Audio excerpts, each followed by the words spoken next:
Isaias 61, 1-3. Ang Espiritu ng Panginoong Diyos ay sumasa akin, sapagkat hinirang ako ng Panginoon upang ipangaral ang mabuting balita sa inaapi.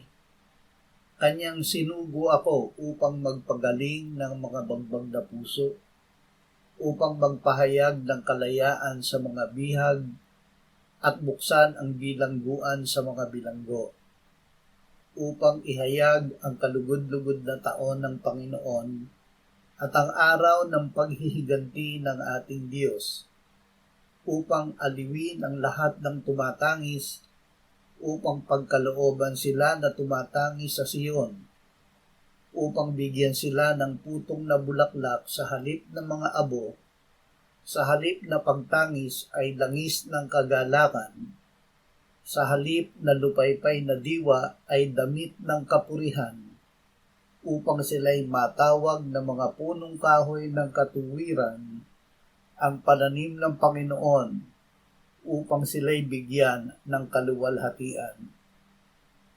Ang mabuting balita.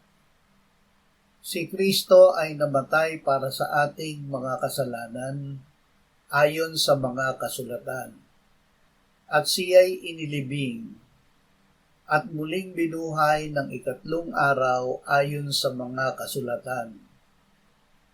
Ang ating dating pagkatao ay kasama ni Kristo na ipinako sa krus upang ang katawang makasalanan ay mawala ng bisa at upang tayo'y hindi na magpaalipin pa sa kasalanan, sapagkat ang namatay ay pinalaya na mula sa kasalanan.